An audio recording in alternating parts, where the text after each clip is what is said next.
नमस्कार दोस्तों, एक बार फिर से स्वागत है आप सभी का आपके अपने इस YouTube channel SK PM tutorial पे। तो दोस्तों, जैसा कि अगर आपने सब्सक्राइब किया होगा तो मैंने 3 जो है सेट करवा लिए हैं रसायन विज्ञान के, केमिस्ट्री के आपको दोस्तों 3 सेट्स जो कि इंपॉर्टेंट 2023 में प्रीवियस ईयर में पूछे गए थे। तो दोस्तों अब मैं क्या करूँगा, आपको हिंदी के सेट्स करवाऊँगा आज की इस वीडियो में। तो दोस्तों यहाँ पर मैं इस तरीके से करवाऊँगा कि आपका सारा जो है विषयों पर कंट्रोल बैलेंस एक तरीके से कह सकते हैं बना रहे। तो दोस्तों आज की इस वीडियो में हम सेट 1 2023 में जो पूछा गया था 302 ZH, इसका दोस्तों कोड है, आप देख सकते हैं यहाँ पे, उसको दोस्तों करवाऊंगा। टोटल आपको 100 पूर्णांक यहाँ पे है। तो चलिए शुरू करते हैं हम आज की इस वीडियो को बिना किसी देरी के।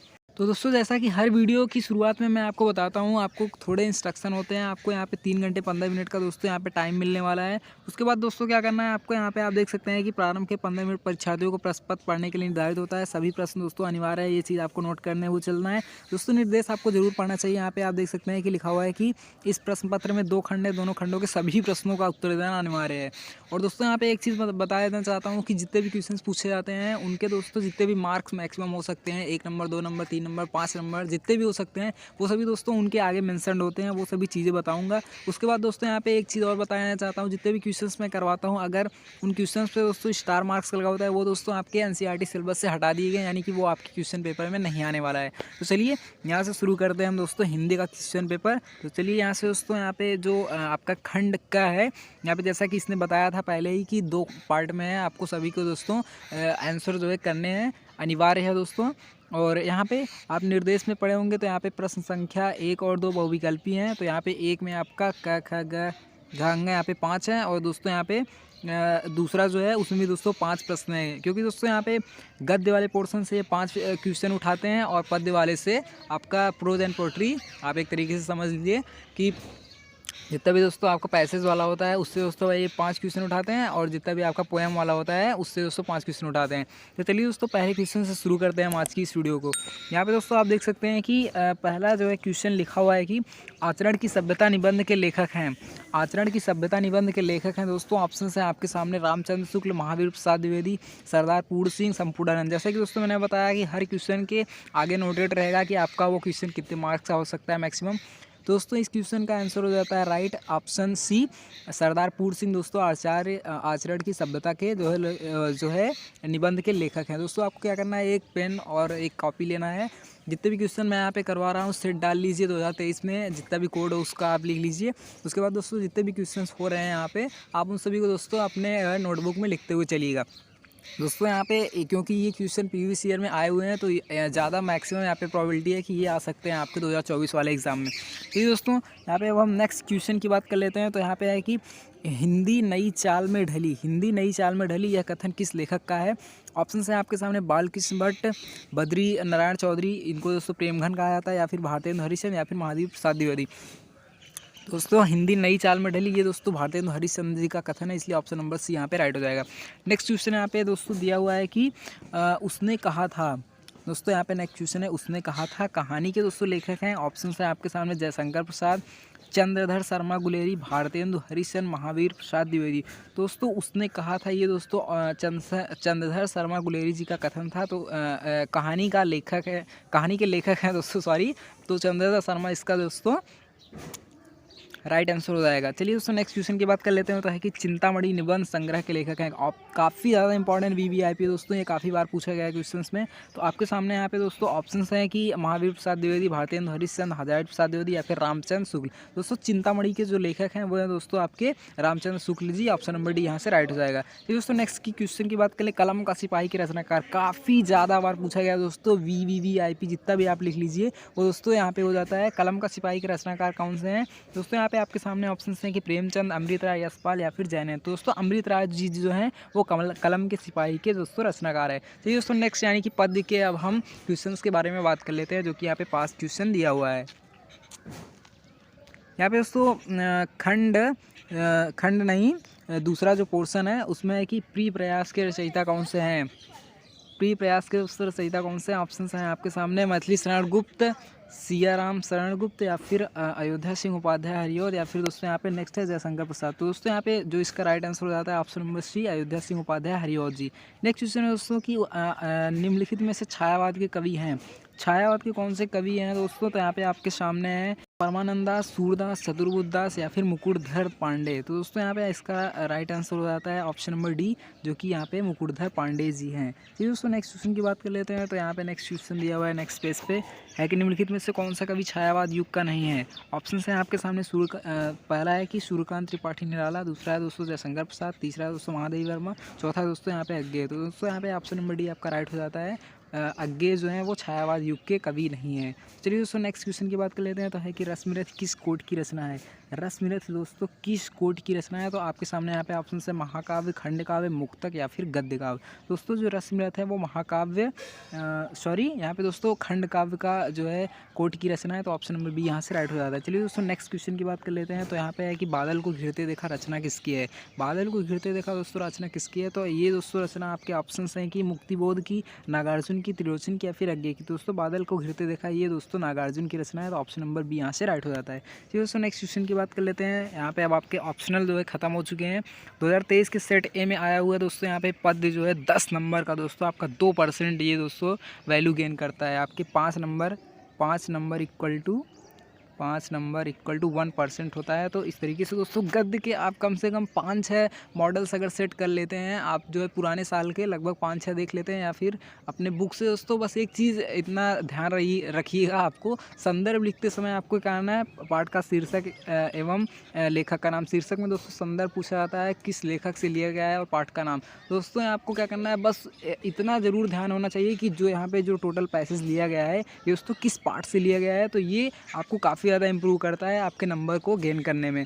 तो चलिए यहाँ से दोस्तों आपको दिया गया है एक पैसेज दिया हुआ है, पृथ्वी के विशाल प्रांगण में, इस तरीके से कुछ है दोस्तों। यहाँ पे एक चीज़ और आपको यहाँ बता दूँ, जितना अंडरलाइन है ये दोस्तों काफ़ी ज़्यादा यहाँ पे मतलब आपको हेल्प करता है। ऐसा नहीं है कि ये बस एग्ज़ाम में ऐसे ही दे दिया गया है अंडरलाइन वाला, उसका दोस्तों आगे मैं वीडियो में बात करता हूँ कि क्या है। यहाँ पे दोस्तों क्वेश्चंस पूछे जाए हैं 5 ठो। तो आप देख सकते हैं कि पाठ का शीर्षक जैसा कि मैंने बताया एवं लेखक का नाम को लिखना है, इसके लिए आपको 2 नंबर मिलेंगे। राष्ट्र के प्रत्येक अंक की सुध हमें क्यों लेनी चाहिए, तो आपको दोस्तों इसी में इसका आंसर मिल जाएगा, इसके लिए 2 नंबर मिल जाता है आपको। रेखांकित अंश की व्याख्या करना है दोस्तों। तो दोस्तों यहाँ पे आप देख सकते हैं कि यहाँ पे जो अंडरलाइन है इसकी व्याख्या करना है। एक चीज़ यहाँ पे बता दूँ दोस्तों, गद्य वाला जो सबसे पहले आपको पोर्शन यहाँ पे मिल जाता है उसको दोस्तों गद्य बोलते हैं। और दोस्तों गद्य लिखने वाले को दोस्तों लेखक, तो यहाँ पे लेखक से शुरू करना है आपका। यहाँ पे तीसरे नंबर वाला क्वेश्चन करते समय जो कि 2 नंबर का है, यहाँ पे आपको लिखना है लेखक कहता है कि। एक चीज़ आप यहाँ पे नोट कर लें, लेखक कहता है कि, उसके बाद दोस्तों जो भी व्याख्या करनी है आपको लगभग 100 शब्द में, 50 शब्द में जो भी करना होगा, तो आप मैक्सिमम यहाँ पे 1 से 1.5 पेज लिखेंगे तभी आपको यहाँ पे 2 नंबर यहाँ पे मिलेगा। चलिए यहाँ से दोस्तों आपको यहाँ पे लेखक कहता है इससे शुरू करना है, एंड जो पद्य वाला पोर्शन होता है उसमें दोस्तों कवि या रचयिता कहता है उससे शुरू करना है। चलिए नेक्स्ट की बात कर लेते हैं। तो है कि राष्ट्र किसे पीछे छोड़कर आगे नहीं बढ़ सकता है, ये भी आपको इसी में मिल जाएगा। नेक्स्ट है कि समन्वय के मार्ग से आपको क्या प्राप्त हो सकता है। इसके बाद दोस्तों अगर आपको पद्य वाला पोर्शन नहीं करना है जो कि 10 नंबर का है, तो आपको अथवा में यहाँ पे आप देख सकते हैं कि एक और पद्य का यहाँ पे दोस्तों आपको यहाँ पे एक पोर्शन मिला हुआ है, एंड सेम चीज़ें उसमें भी है कि गद्यांश के पाठ एवं लेखक का नाम, रेखांकित अंश की व्याख्या करना है, अशोक को विस्तृत करना है। मतलब 2-3 क्वेश्चन इसी में दोस्तों आराम से आपको मिल जाएगा। बस आपको क्या करना है, जैसा कि मैंने आपको बताया कि किस पार्ट से लिया गया है और लेखक कौन से हैं, आपको ज़रूर से ज़रूर याद होना चाहिए। ठीक है दोस्तों नेक्स्ट क्वेश्चन की बात कर लेते हैं। तो है कि दिए गए पद्यांश पर आधारित निम्नलिखित प्रश्नों के उत्तर दीजिए। तो यहाँ पे आप देख सकते हैं कि ऑप्शंस यहाँ पे ये भी 10 नंबर का है, लगभग 2% वैल्यू गेन करेगा। तो आप देख सकते हैं कि यहाँ पे है कि जलद के फूटे, यहाँ पे पद्यांश, हाँ पद्यांश है, जलद के फूटे कितने, यहाँ पे जैसा कि मैंने आपको बताया कि गद्यांश से 10 नंबर का आता है और पद्यांश से आता है। तो आप देख सकते हैं कि ये जो पोर्शन है आपका हिंदी के जो है पद्यांश वाले, यानी कि जो कविता वाली चीज़ें होती हैं, जहाँ पे आपको कबीरदास, तुलसीदास, मतलब पद्यांश वाले पोर्शन से हट के गद्यांश वाले पोर्शन से हट करके पद्यांश वाले पोर्शन में जो दिया होता है उसको दोस्तों पद्यांश बोलते हैं। तो यहाँ पे दोस्तों जो भी जितने भी आपको हैं ये सभी दोस्तों आपको पढ़ लेना है। आप देख सकते हैं कि यहाँ पे जिस तरीके से गद्यांश में लेखक होता है दोस्तों और पद्यांश में कवि होता है, तो कवि और कविता का नाम दोस्तों लिखना है, यानी कि चैप्टर का नाम किस चैप्टर से लिया गया है। रेखांकित अंश की व्याख्या, यानी कि दोस्तों जो यहाँ पे 2 लाइन अंडरलाइन की हुई है। तो आपको जैसा कि मैंने बताया कि गद्यांश अगर लिखा हो तो गद्यांश में दोस्तों आपको शुरू करना है रेखांकित अंश में कि लेखक कहता है कि, और दोस्तों यहाँ पे ये पद्यांश वाला पोर्शन होता है उसमें दोस्तों आपको लिखना है कि कवि कहता है कि। ये दोस्तों छोटी सी चीज़ है, बट यहाँ पे आपको अगर एग्जामिनर आपका बैठा होता है या फिर जो आपको कापी या फिर दोस्तों जो आपका काफ़ी जांचता है वो अगर इस चीज़ को अगर जानता है, अगर आपने गलत ही लिखा है, रचयिता आपने लेखक ही लिख दिया पद्यांश वाले पोर्शन में, तो आपका नंबर पूरा काट देता है, वो 2 नंबर जो आपको मिलने वाला होता है। तो इस तरीके से दोस्तों आपको यहाँ पे 5 क्वेश्चंस दिए हुए हैं। यहाँ पे सरसरी में आप देख लीजिए, दृढ़ मूर्त से, आशय किस मूर्त से है, उत्स और अभ्युदय शब्दों के दोस्तों आपको अर्थ लिखने हैं, दीप कच्छप में कौन सा अलंकार है। तो इन सभी चीज़ों को आपको जो है अभी से तैयार कर लेना है दोस्तों। अभी आपके पास लगभग 3 महीने 4 महीने का टाइम है, तो आप जो है इन सभी चीज़ों को कवर करते हुए चलेंगे। जितने भी चीज़ मैं यहाँ पे करवा रहा हूँ आपको एक कापी में लिख लेना है, आराम से पोस्ट करके वीडियो दोस्तों आप आराम से लिख सकते हैं, और सारे क्वेश्चंस के आंसर आपको जो है खोज करके जो है सारी चीज़ों को क्लियर करते हुए चलना है। और दोस्तों डे बाई डे आपको रिविज़न करते हुए रहना होगा इन सभी मॉडल पेपर का, तभी आप दोस्तों एक अच्छा जो है अपना मार्क गेन कर सकते हैं अपने पेपर में। चलिए नेक्स्ट है कि आप जो ये पद्यांश दिया हुआ था उसके जगह पे एक और चीज़ यहाँ पे दी हुआ है, सेम चीज़ है दोस्तों। आपको यहाँ पे मतलब एक तरीके से कैसे लीजिए, गद्यांश में भी एक ऑप्शन मिलता है और पद्यांश में भी एक ऑप्शन मिलता है, यानी दो चीज़ों में से आप एक चीज़ें कर सकते हैं, जिसके लिए आपको 10 + 10 20 नंबर यानी कि 4% आपको यहाँ पे मिलने वाला है केवल गद्यांश और पद्यांश के पोर्शन से। चलिए नेक्स्ट है कि निम्नलिखित में से किसी एक लेखक का साहित्यिक परिचय देते हुए उनकी प्रमुख रचनाओं का उल्लेख कीजिए। दोस्तों साहित्यिक परिचय में क्या होता है कि कवि ने दोस्तों अपना प्रारंभिक आपको परिचय थोड़ा सा बस दे देना है, जन्म कब हुआ, माता पिता कौन से थे, मृत्यु कब हुई, कहाँ से पढ़ाई की है। साहित्यिक परिचय में दोस्तों क्या होता है कि आपको उन्होंने साहित्य के क्षेत्र में क्या योगदान दिया, यानी कि कौन सा उपन्यास लिखा, कौन सा निबंध लिखा, यानी कौन कौन सी रचनाएं दोस्तों की हुई है उन्होंने, तो उन सभी का दोस्तों आपको यहाँ पर साहित्यिक परिचय देना है, साहित्यिक परिचय आपको यहाँ पे देना है दोस्तों।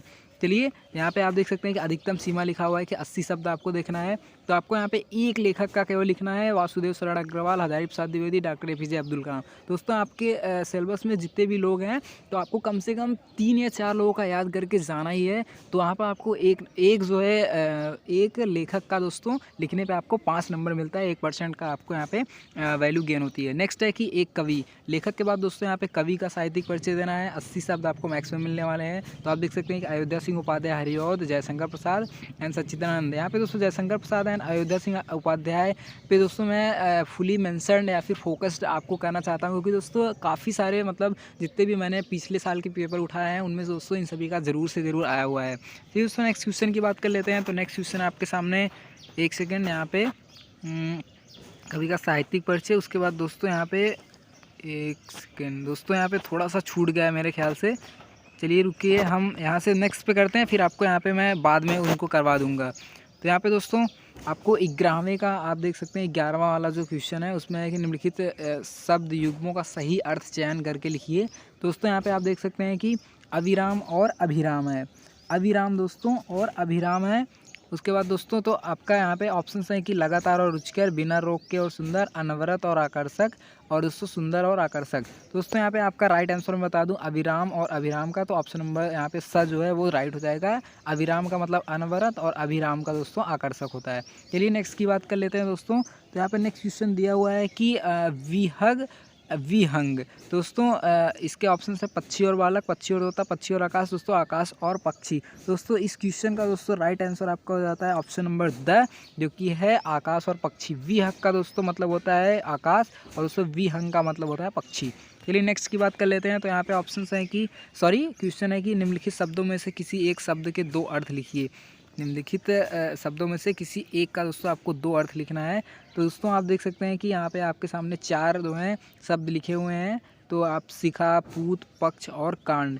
दोस्तों इसके जो आपके एक शब्द के 2 अर्थ यानी कि आपको पर्यायवाची लिखना है। तो आप देख सकते हैं कि यहाँ पे पहला चीज़ मैं आपको बता दूँ तो शिखा का दोस्तों जो होता है वो किरण या ज्वाला होता है, किरण या फिर ज्वाला, ये हो गया। आप इन सभी को दोस्तों इन सभी चीज़ों को नोट करते हुए चलेंगे। किरण या ज्वाला।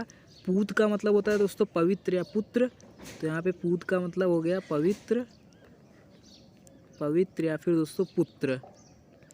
उसके बाद दोस्तों यहाँ पे नेक्स्ट है कि पक्ष। पक्ष का दोस्तों यहाँ पे आप समझ सकते हैं पखवाड़ा या फिर, एक सेकेंड, जिस तरीके से दोस्तों शुक्ल पक्ष और कृष्ण पक्ष होता है तो उस तरीके से यहाँ पे पखवाड़ा आप लिख लीजिएगा, पखवाड़ा या फिर दल, यानी किस तरफ है दल, आप जानते ही होंगे। नेक्स्ट दोस्तों कांड।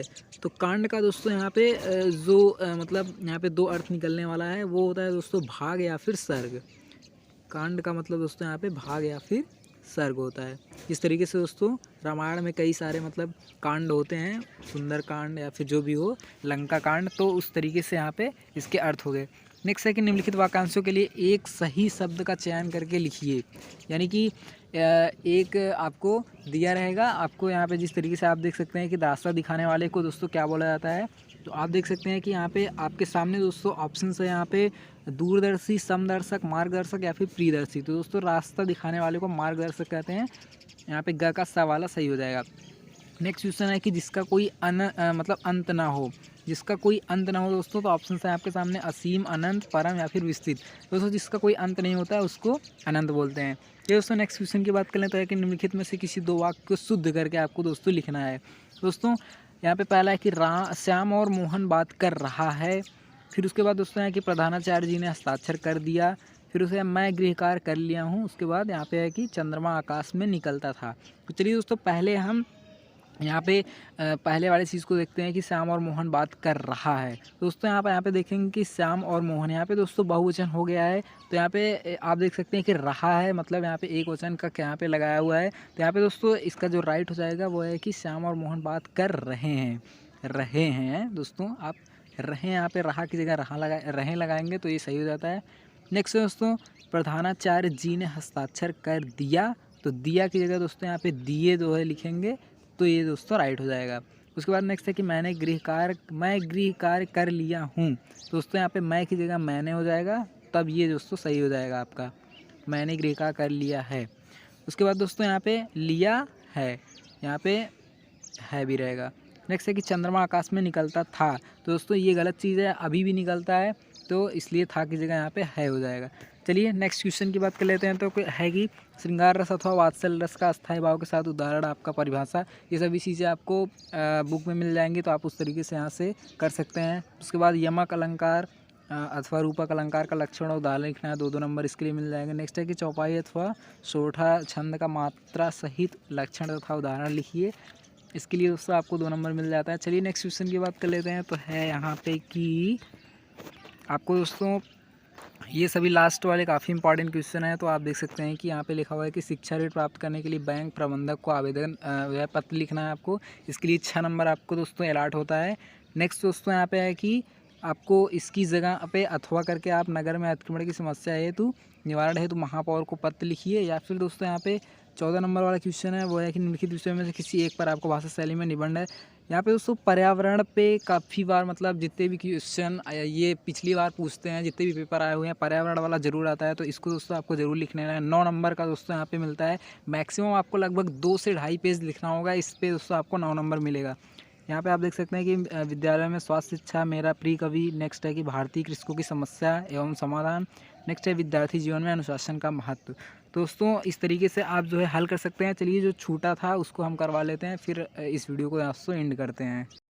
सो यहाँ से दोस्तों चलिए हम जो क्वेश्चन छूटे थे आपके क्वेश्चन नंबर 6 से जो छूटा था, चलिए उसको कर लेते हैं फटाफट से। तो यहाँ पे है कि पंचलाइट अथवा ध्रुव तारा कहानी का सारांश, ये हमेशा और हर बार ही पूछा जाता है। पंचलाइट अथवा ध्रुव तारा 5 नंबर इसके लिए अलॉट होता है, तो आपको ये करना है। या फिर दोस्तों इसके अलावा आपको यहाँ पे एक चीज़ देखने के लिए मिलता है, अधिकतम शब्द आपको यहाँ पे 80 शब्द यहाँ पे करना है दोस्तों, 80 वर्ड जो है मैक्सिमम यहाँ पे। या फिर अथवा यहाँ पे दोस्तों है कि बहादुर कहानी का उद्देश्य आपको स्पष्ट करना है। सारांश दोस्तों आपका बुक में दोस्तों मिल जाता है, तो आप वहाँ से कर लीजिएगा।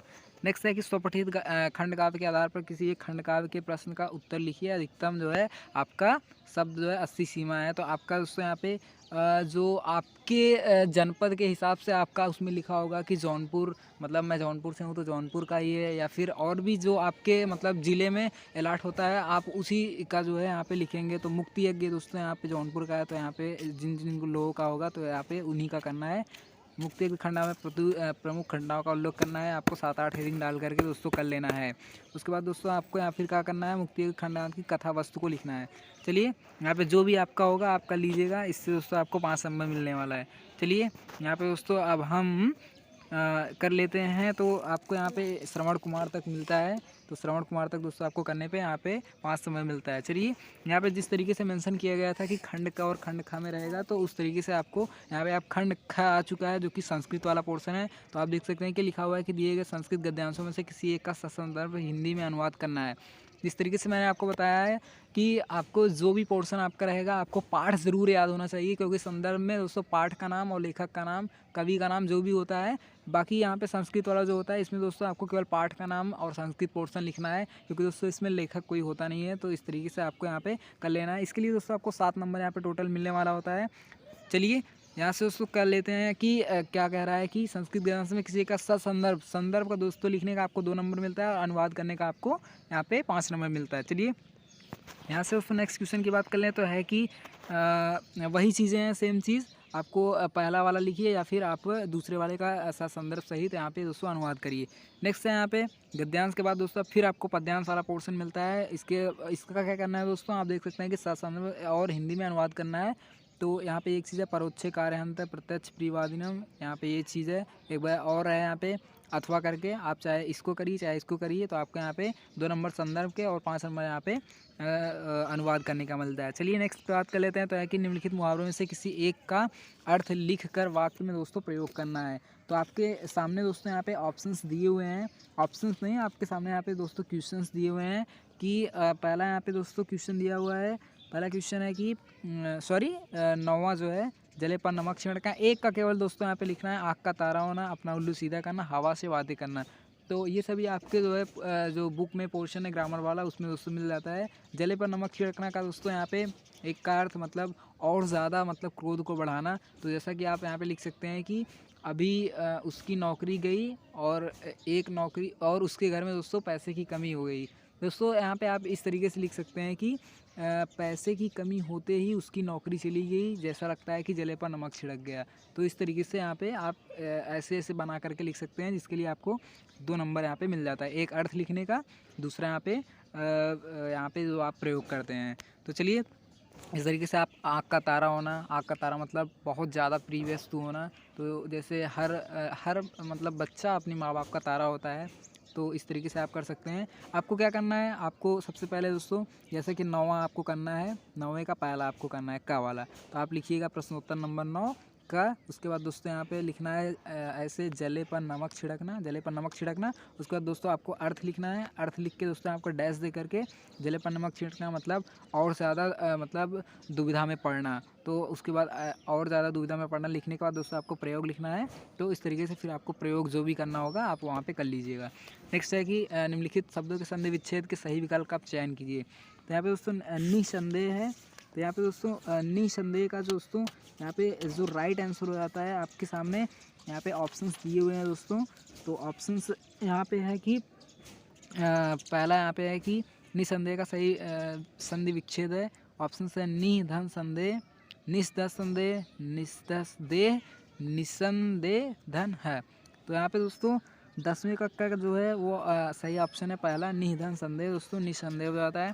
नेक्स्ट है इत्यादि का सही संधि विच्छेद क्या है, तो यहाँ से ऑप्शन है कि इतधन आदि, इतिधन आदि, इतम धन आदि, इत्याधन भी। तो 10वीं का दूसरे का दोस्तों 10वीं के दूसरे का ऑप्शन नंबर बी राइट है, इतिधन आदि, इतिधन आदि वाला दोस्तों राइट हो जाता है। चलिए नेक्स्ट है कि स्वागतम का सही संधि विच्छेद है। ऑप्शन है सुधन अगतम, स्वाधन गतम, सुधन अगतम, और दोस्तों जो द वाला ऑप्शन है वह है कि सधन अगतम। यहाँ पे ऑप्शन नंबर ए जो है राइट हो जाता है। चलिए नेक्स्ट की बात कर लेते हैं तो है कि दिए गए निम्नलिखित शब्दों की शुद्ध विभक्ति एवं वचन बताइए। ऑप्शन है कि आत्मनि शब्द में विभक्ति और वचन है। आपके सामने दोस्तों ऑप्शन है सप्तमी विभक्ति एक वचन, तृतीय विभक्ति बहुवचन, षष्ठी विभक्ति बहुवचन, पंचमी विभक्ति एक वचन। दोस्तों इस क्वेश्चन का जो राइट आंसर हो जाता है ख वाले का पहले का दोस्तों अ हो जाता है, सप्तमी विभक्ति एक वचन। इस तरीके से ये सही होता है। नेक्स्ट है कि नामने शब्द में विभक्ति और वचन है। ऑप्शन से चतुर्थी विभक्ति एक वचन और है कि तृतीय विभक्ति बहुवचन, और भी है दोस्तों आपके सामने यहाँ पे 2 और है यहाँ पे पंचमी विभक्ति एक वचन या फिर षष्ठी विभक्ति बहुवचन। तो दोस्तों इस क्वेश्चन का जो राइट आंसर हो जाता है ख वाले के दोस्तों दूसरे का पहला हो जाता है चतुर्थी विभक्ति एक वचन। तो इस तरीके से यहाँ से ये वाला राइट हो जाता है। तो हमने दोस्तों आज एक सेट कंप्लीट कर लिया है। अगर वीडियो अच्छी लगती हो तो प्लीज़ लाइक करके शेयर करिए, सब्सक्राइब करिए अपने दोस्तों के साथ जो तैयारी कर रहे हैं यूपी बोर्ड 2024 की। चलिए मिलते हैं नेक्स्ट वीडियो में, तब तक के लिए बाय बाय।